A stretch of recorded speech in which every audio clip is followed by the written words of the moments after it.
Welcome to the Life Well Led podcast brought to you by Untapped Consulting. On this show, we have conversations aimed at uncovering the art of leadership. Whether you're seeking to lead yourself, your family, your team, or your entire organization, we're here to explore how to do so in a thoughtful, nuanced way. And we are glad you are along for the ride. I am your host, John Elliott. Typically, I am joined by my eldest son and co-host, Grady Elliott, but he is on the IR today with the flu. So I alone have the privilege of talking with Illini women's head basketball coach, Shauna Green. I have lived in Champaign for coming up on 25 years, and I have never experienced a buzz around Illini women's basketball like there is right now. And I suppose we could give Caitlin Clark maybe a little bit of the credit for that on a national level. But Coach Green here can and should get the bulk of that credit. It was a major rebuild she took on several years ago. She has attacked it with incredible effort and intentionality, leading to most recently here one of our best seasons in decades. But what's more impressive to me, having gotten to know her a little bit away from the court, is that she's done so without sacrificing other commitments that are important in her life, i.e. faith and family. And that is not an easy thing to pull off in the world she operates within. So, Shauna, I'm excited to talk with you about how you have managed to pull off all of the above. Thanks for coming on today. Oh, thanks, John, for having me. And you give me more credit than I probably deserve, because I probably fall short on a lot of the whole everything. But you got to try to make the most of every aspect and try to make it all work. And that's what, I've tried to do. Yeah. Well, you're doing it. And so I'm excited to dig into some of the nuances of that here as we talk today. So this is a leadership podcast. So we'll start with what I hope will be kind of a softball question. All of us who seek to lead have been influenced and shaped by leaders who have come before us. Mm-hmm. And I'm sure that there's lots of potential answers you could get to this question. But when you think about a leader who has had a big impact on you and how you seek to lead your team today, who's a person that comes to mind, and how specifically did that person shape you? That's a hard question. I've been asked that a million times. And I think that there's so many different answers to it. And I can't even just say one person, because I think I've been influenced and shaped in multiple ways. I think obviously starting with your parents and how you were raised, and really instilling those core values of who you are as a person and how you're going to live your life. And then when you look at all of the coaches I've either played for, dating back to my high school coach, to my college coach, to the coaches I've worked for as when I was an assistant coach, have shaped a lot of the things of what I do now. And then if you look at one coach who I growing up really idolized and looked to and followed, I loved Vivian Stringer, obviously being from Iowa, followed her closely, and obviously Pat Summitt. There was something about Pat Summitt. Obviously, she won at a high level, but I loved her tenacity. I loved her passion, how fiery she was. As a woman in that time. I think that was something you just didn't see a lot. And that she also was a mom and kind of handled everything. I just think she was as elite as they come. Did you get a chance to interact with her over the years before she passed? Yeah, out on the recruiting trail when I was younger and just starting, and in my first 15 or so years when she was still coaching, I sat by her at times and got to, just talk to her, small talk. It's been fun. At my assistant coach, was a manager on her teams and went to Tennessee. So yeah, Calamity McIntyre. So she, just hearing the stories about who she was as a person, who she was as a coach, how she handled stuff. It's been really intriguing too. And interesting to learn kind of through her, some of those stories. I'm curious, you talk about Pat Summitt, someone you looked up to, admired from a distance, even just hearing stories from a former manager is fun for you. I don't think it's an overstatement to say that there's some young girls out there who perhaps look at you in that same vein. Has it fully set in that like you've sort of become that and you're now someone that others are looking up to, or is that something that's hard to even digest for you? Yeah, I never really think about it like that in terms of, because I still think I'm, this person, small town person from Mm, Iowa that, just has kind of had to work really, really hard to achieve everything, whether it was getting to college, whether it was, getting into coaching and kind of moving your way up. But I also fully believe that how you do things, how you do anything is how you do everything, yeah. and how you treat people and being open and willing to just help, anyone. Um, I hope by how you lead, then if people are watching you, you're doing it the right way. So that's my thing. And when you do know that you are on a platform of that nature, how can you give back? How can you Hmm. help young girls that maybe, are interested in coaching or interested in basketball, or really just that may not be interested in any of it? And how can you help them? So at the end of the day, I think it all comes down to just being you and being the best version of yourself and treating people and doing things the right way. Then you don't have to worry about who's looking at you or who's not, because you're handling yourself how you should be at all times. Yeah. It's the Midwesterner in me is, my heart is warmed, right? I mean, I just feel like, I'm growing up on a small farm Yeah. in Illinois next door to Iowa there. It's just, that's the sort of thing that's just kind of ingrained in you growing Hmm. up, just the hard Hmm. work and, Yeah. the simple stuff. It's not complicated, but, It's not, but not a lot of people do it, right? And that's and I right. say I say that all the time. It's not hard. You work hard, you do things the right way, treat people the right way. And I really believe if you do that, then success will find you. And that's kind of always what I've lived by. And, just do everything you can, make the big time where you are, and Yeah. just roll up your sleeves and work and be present every day, win those days, and then those stack those days, and then usually opportunities, will arise. I like, repeat that line, the big time line. I like that. Make the big time where you are, you Make the know. big time where you are. I hope Yeah, someone's listening and writes that down. someone told me that when I was at Loras College, when I just started my career, at D3. And that stuck with me always, because when I was an assistant coach, I had to be my first year. I was an academic, what I don't know what they're called, the people that go around and um, try to recruit people to the college. Now I forget what they're called, Oh, but like an admissions. yes, admissions. That's what I did. Oh, Admissions.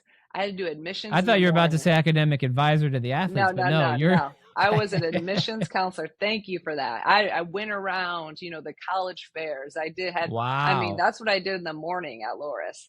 And then in the afternoon, Wow. I went over and was a basketball coach. And I did that for a year, and then bumped up where I didn't have to do that, but that's where I think I just love it, because it's like I literally started at the bottom, Yeah. and doing whatever you had to do, but there was a passion for the game, a love for the game. I knew what I wanted to do, and I didn't care really. I wasn't above anything. I'd do whatever in order to get it done. And um, so I don't take anything for granted. Where I'm at now compared to where I was then. Like, you just gotta, by any means necessary, if you really have a dream and a vision. Yeah. The Dewhawks? Yeah. That's good. See, here's That's here's how I impressive. know you truly started at the bottom. The Loris Dewhawks were one of two schools to recruit me out of high school. I love it. And I remember getting a call from their head coach. This would have been circa 2000. Hmm. And I was just so excited. There was like a college basketball coach that wanted Yeah. to talk to me. My dad handed me the phone. I'm talking to him. He's excited. And I said, so, how's the program? How did we do last year? And I believe, I'll have to fact check this, I think they went winless the year prior. Oh, really? Because Yeah, I they were remember. good. The men were good when I was there. So Yeah. So if, yeah, you worked to, no disrespect to Loris, but you started from the bottom. I believe it. All right. Speaking of taking on challenges, the decision to come to Illinois was hmm. a decision to do that, to take on a big Hmm. challenge. You had things rolling at Dayton. Hmm. Could have stayed there and just kept things rolling for as long as you wanted to, probably, or you could have waited a few more years and an opportunity that maybe on the surface was a little splashier than Illinois likely would have come along. Yeah. So I'm wondering if you could take us into that decision a little bit, because I'm imagining there are people listening to this who maybe find themselves just in a good situation like you had at Dayton. Just this thing's rolling. I like it here. We're having success. And it can be tough sometimes to know when not to fix something that isn't broke. But then there's also a time to just say, you know what? Yeah, this is working, but I'm ready for something new, something fresh, a new challenge. So how did you kind of know, okay, it's time for me to take on something new that's not going to be easy, but this is the time and I'm ready for it? Yeah, it's a great question. And thinking back, it was kind of a whirlwind that from the moment it was about a week, it all happened, and I was still in the NCAA tournament playing and trying to prepare our team. And um, Dayton is an unbelievable place, and we had won 5 out of 6 championships, had it rolling. So literally, when people in my circle and coaches and when I was, they told me I was crazy for taking this job. Like people were like, it was probably the worst Division I program at the time. I think Wow. P4 out of the P4 schools, right? Like, and and maybe I was like crazy, and sometimes it's like I look back, I'm Is like, that whoa. part of what attracted you to it? Like that it was that? It is. And that's the thing. So when I took over at Dayton, we had success. I had been an assistant there. The program had won before. Coach Jaber had done a great job. So when I took over, they didn't win the year before I got there. And then we got it rolling again. And I think it's so hard to sustain success. I mean, sometimes you can get there, but can you sustain it? And for us to do that, 6 years sustained highest level, there was a lot of factors that went into even saying, okay, thinking about before it was either about Illinois or whatever, it was about, do I want to leave Dayton? And I love it there, but the college athletics, the landscape was changing. We went 15-1 my last year there, lost in the championship game of the A10 tournament, and we're the last team to get in that large. Wow. Like, what else do you need to do? And I'd kind of, it's just like, it got really frustrating. Like, we could almost have a perfect regular season.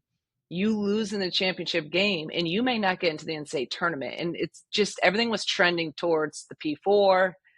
It was getting harder and harder to get 2 at large, or at least 1 at large from a mid-major conference. I knew NIL was coming, and how was that going to, just the landscape was changing. So at that point, I'm like, maybe this is a time to kind of, go to that next level, get to the P4.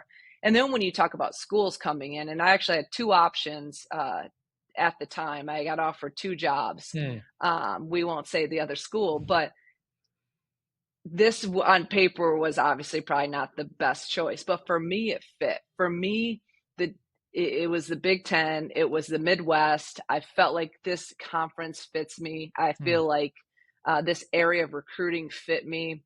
And then also the challenge. I wanted, part of me deep down has a little chip on their shoulder. And like, I want to try to prove that we can come into a program that hasn't won and win. Everyone said, oh, at Dayton, it was easy to keep winning. Well, okay, now let's see if we can go do it at a really, a program that wasn't in a good position. Can we do it?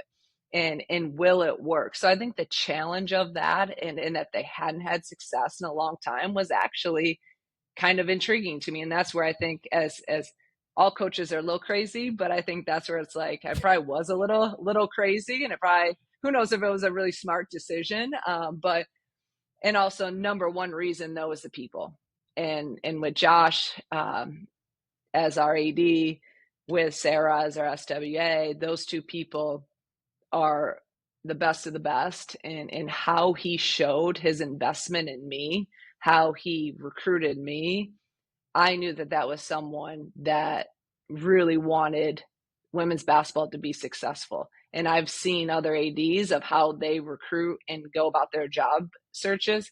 It's not what Josh does. Josh was at my house, flew out there 2 times in Dayton to come and sit with me for 2-3 hours and with my family. That's who I want to be around. So he's the number one reason. And then all those other things that I said were pieces to my decision.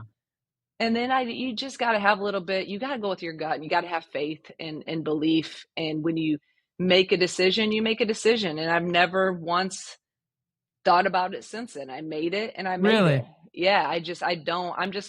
I think that's me, how I'm wired. Like some people freak out and stress about, like, I stressed about the job and I stressed about that, but I never once was like, should I've done it, or was this right, or oh, I don't know. Like, Maybe I just, really was crazy, or yeah, and none of that ever. I just, once I made that decision, I'm not saying there was times where I was like, oh, like this is, because it happens so fast. Like literally, I'm talking to my team at the end of the season and then say tournament on Friday, and on Monday I'm here with a whole new team, and that, to me, that just feels weird. And it's hard because how you build a team to be a family and a cult, and you're so tight with them. So those were things that maybe I had some inner turmoil with, but you make a decision, and you have to believe in it.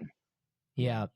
That's one thing I feel bad for college coaches, right? You don't, other jobs, you may get the luxury of extended off ramps, on ramps, transitions. Let me tie a bow on everything.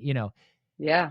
The nature of this beast is you can't be anything less than all in. And the second you're not all in on one institution, you got to be all in on the next. And so I can imagine that does make for some I don't know, some difficult transitions, because there really isn't much time to transition. No. It's like I said, in any other profession, it's so different. You have time to kind of, no, it's literally 8 a.m. on that Monday. I was talking with my team in Dayton in the locker room and telling that, like, the hardest conversation, in my professional career you have to have, of telling a team that you love and that you recruited and you believed in, that you're leaving to go to another place.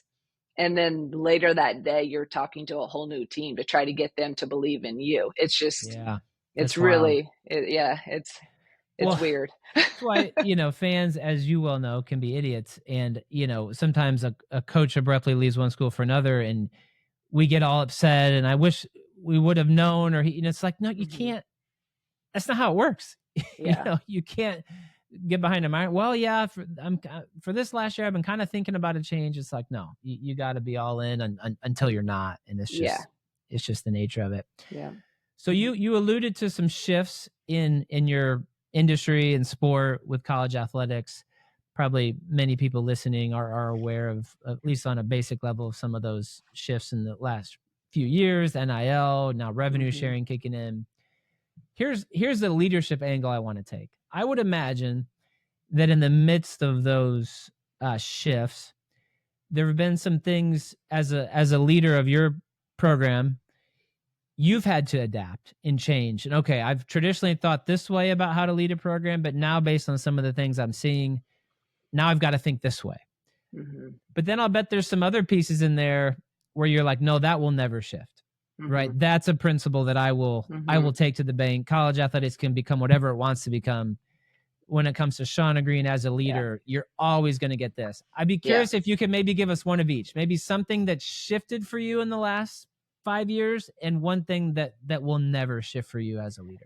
Yeah, I think at the end of the day, you have to be flexible and you have to adapt. If you're not going to be flexible, you're never going to make it anymore in this business. And you see some of the people that are, more old school, and like they don't adapt. They just can't. They can't do it, and they're probably going to get out of it. So I think there's a fine line, and every day I'm learning even more, because I mean, number one, you never stop learning, and there's so many things now that we're learning with all these changes, right? With the rev share now coming on, with NIL the last, couple years. I mean, this off season was completely different. This past off season was completely different than the year before, just in terms of dealing with agents, I mean, everything's just so shifting, and literally daily it changes. So in that regard, you have to be very flexible and you have to adapt. And maybe some things that really bothered me 2 years ago, or it has to be this way, that, like, you have to pick your battles, per se, I think, with how you deal with your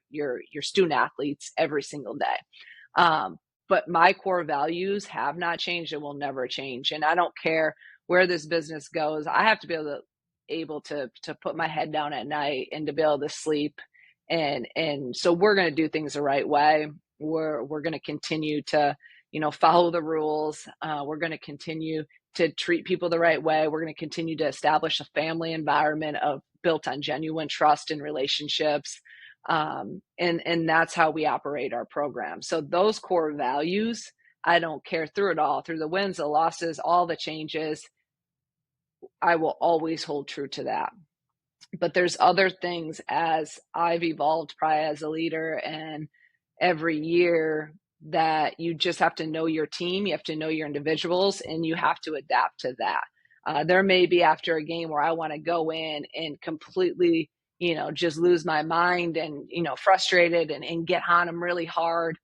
But then you got to think there's multiple times where I'm like, that's not the best for this team. They don't need this. They need me to be positive. They need me to tell the truth. Always going to tell the truth. Truth is number one. Always be honest.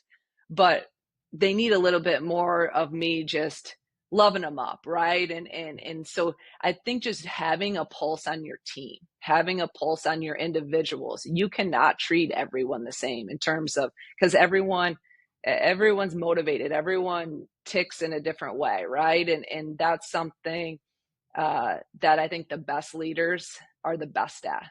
They know when to do what to each individual and the team. And you have to be able to be strong enough and through your emotions as a leader, and especially in sport when it's heat of the moment.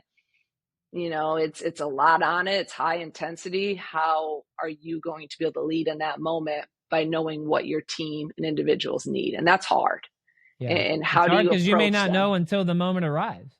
Yeah. And that's where also like keeping a core group together. And, like this past year, I mean, we'd been together for 3 years.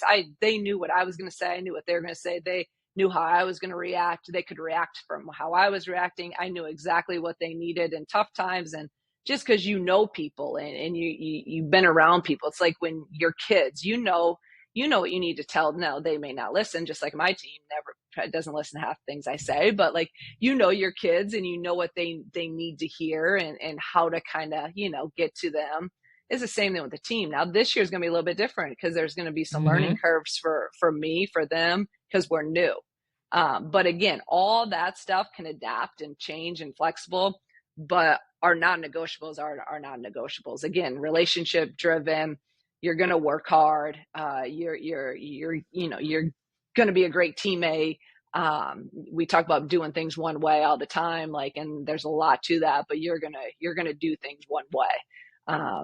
And that's our core values. So there's a lot of things that go into that umbrella. But those don't change. But yeah, nowadays you got to adapt and kids are changing. Everything's changing.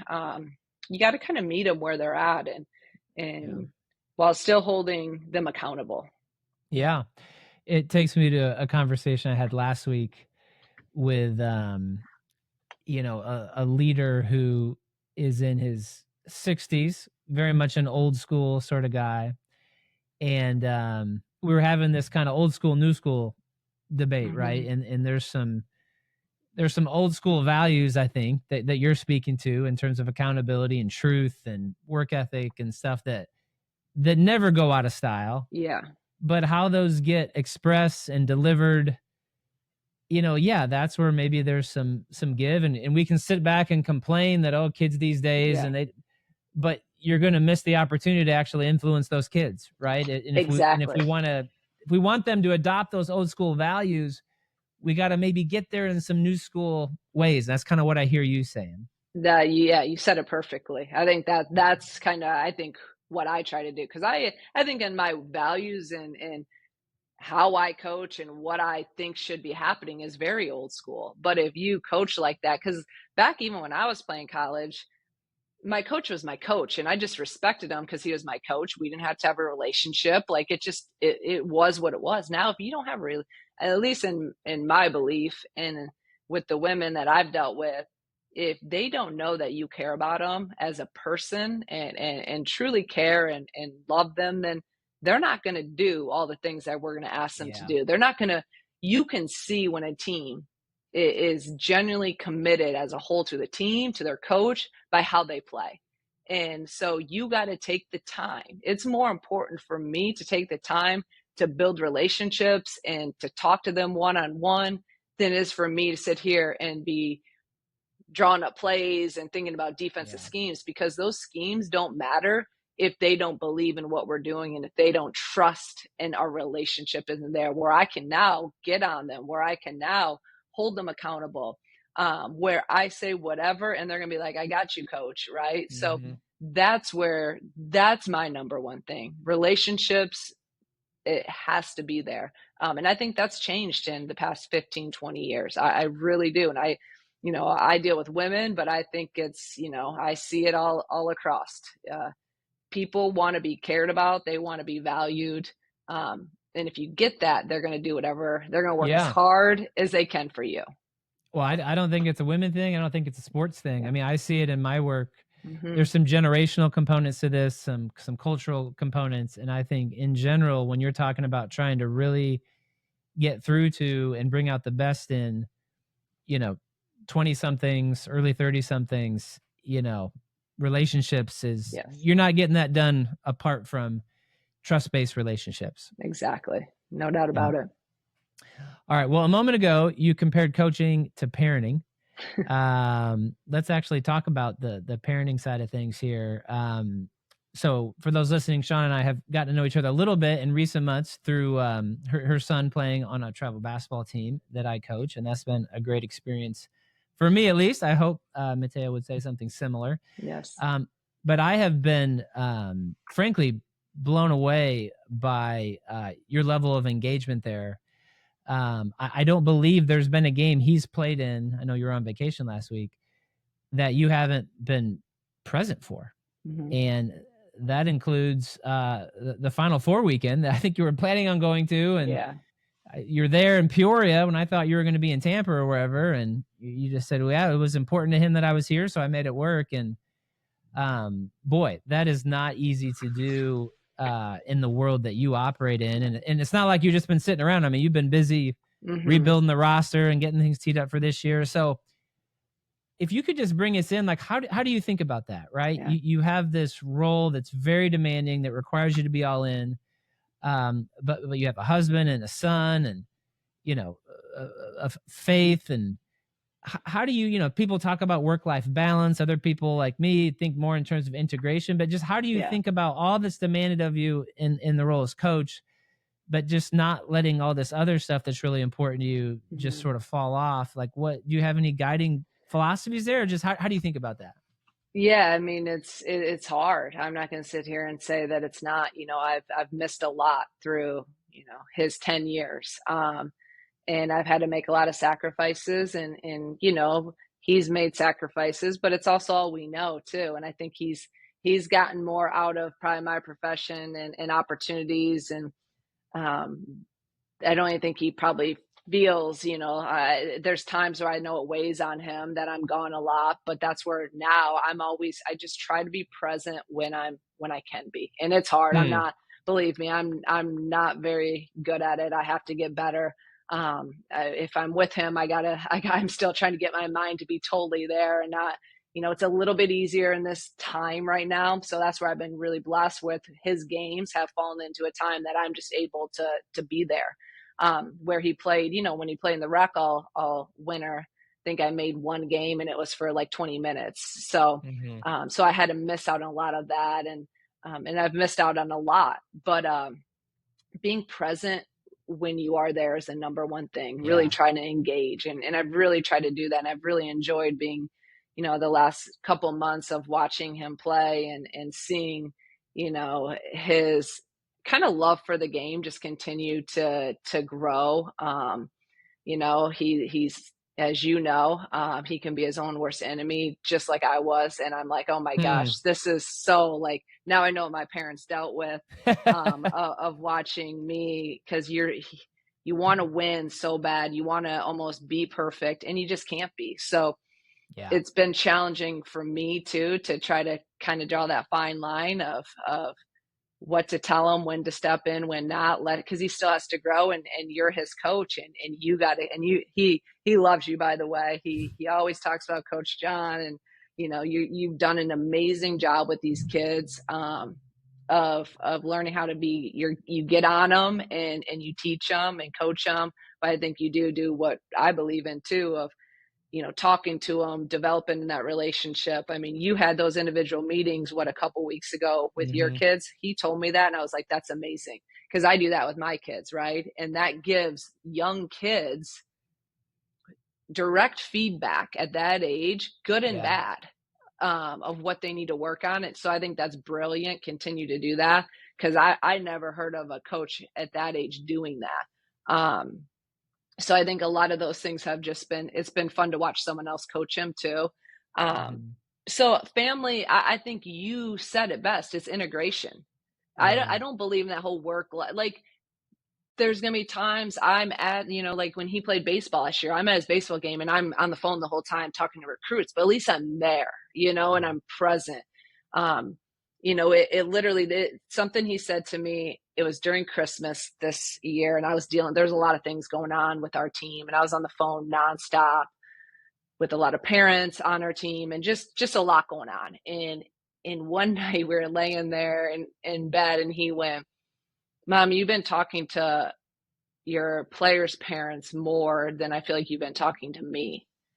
And I, like, if you want to have a dagger through your heart as a mom, I was like, and I don't even know if he remembers saying that to me that night.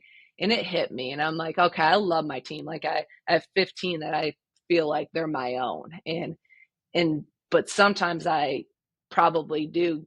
He gets the short end of the stick. And from that moment, I'm like, I gotta be better. So trying to integrate, that, not letting the stress of my job and those hard times, don't let that affect my own family. And that's easier said than done. And I need to continue to get better at that,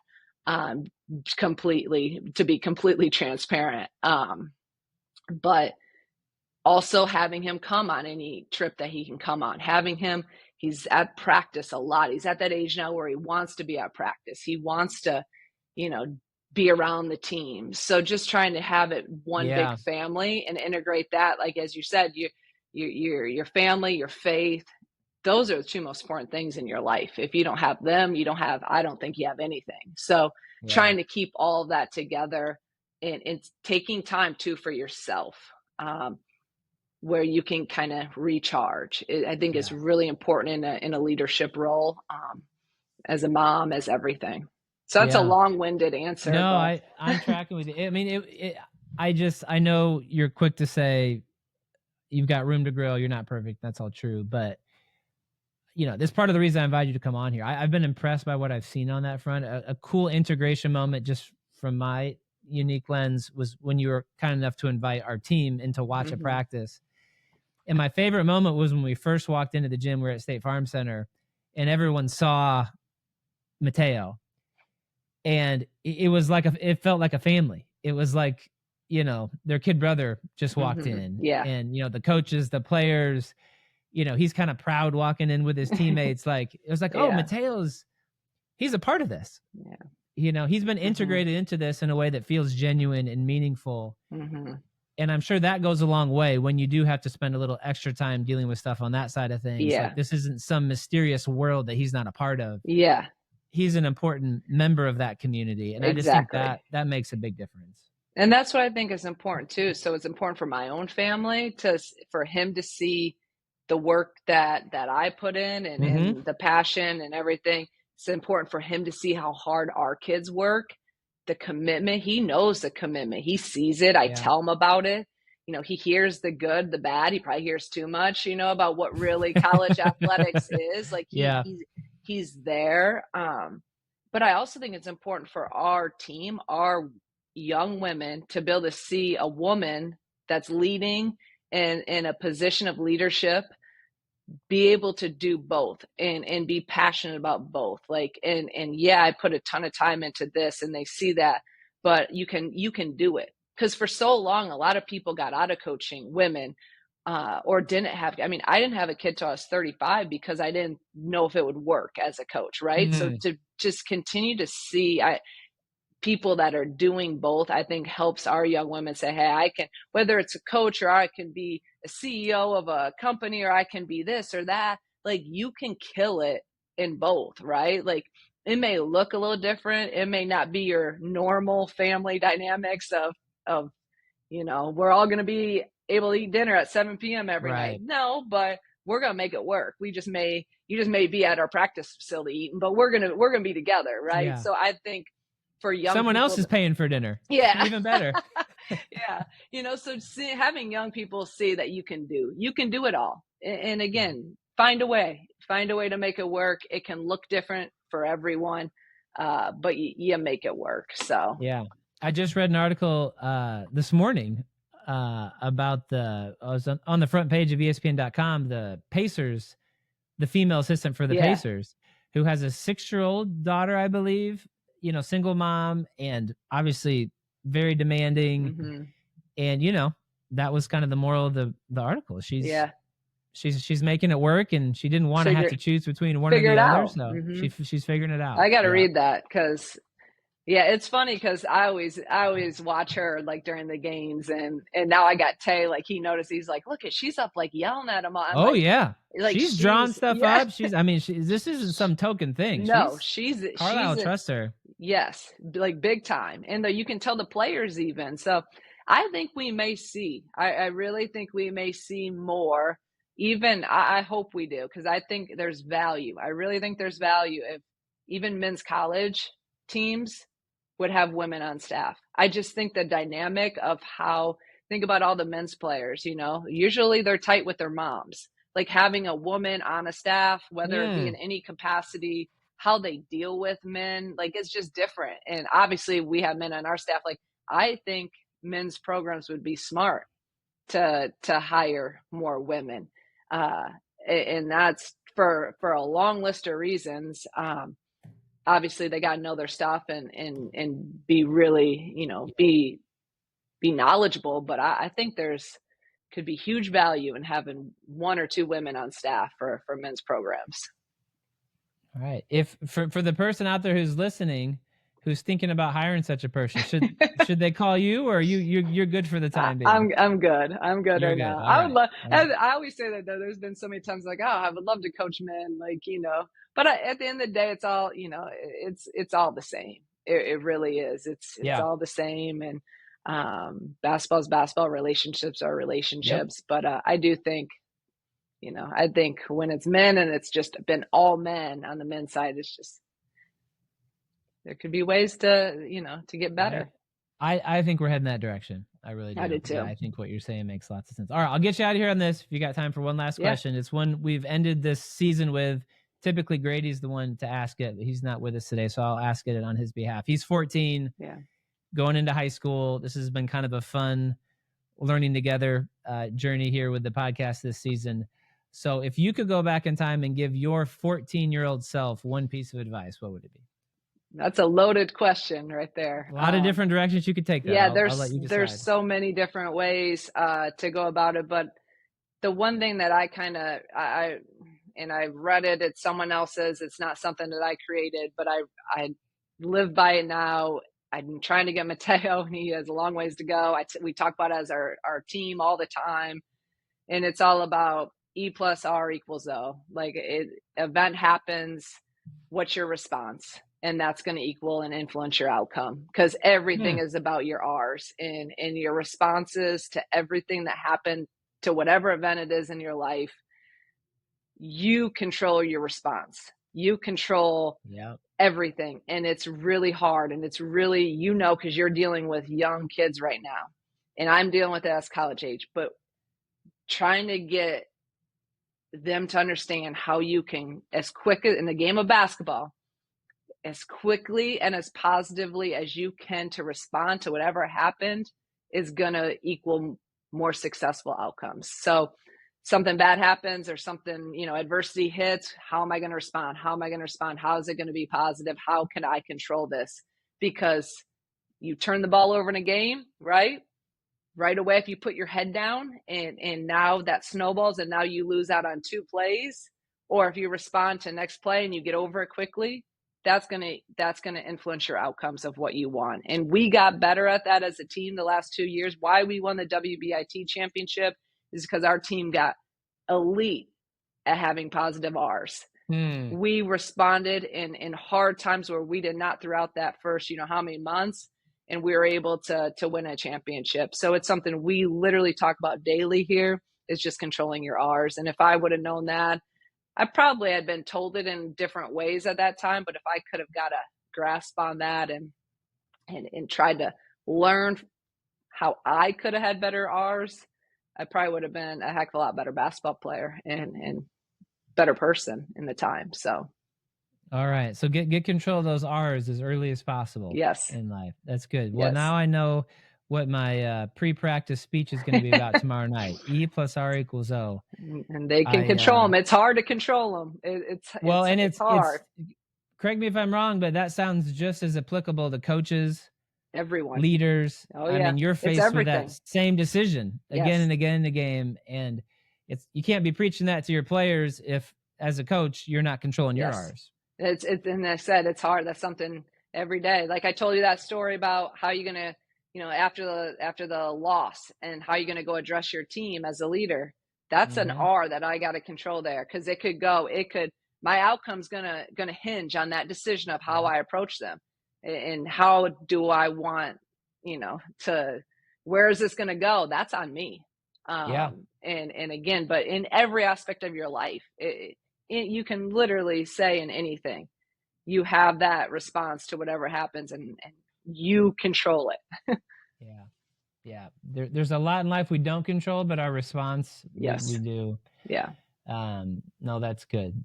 That's good. Well, in closing, I want to give a little shout out to Mateo. It's funny. We began the conversation talking about you taking on a big challenge here and not being afraid of that. And I just think it's cool. Your son has done a similar thing this year. Most people listening don't know. He's playing travel for the first time. He's playing a year up, right? He's chosen to put himself in some challenging situations and has really, incrementally over the year risen more and more to that challenge. And so, I don't know if he consciously thought about it this way, but he's seen mom make some similar moves over the years. And he's, at least in this realm, I see him following in your footsteps there. So that's been fun to get to be a part of with him. And thank you so much. Really appreciate you being on today. This is you giving me a lot to think on, and I'm sure those listening will feel similarly. No, it's been great. Like we could sit here and talk about this stuff forever. So I love it, and it's all about helping each other be better, right? We can learn from every single person, and I learned some things today too. So this has been great, and I appreciate you having me on.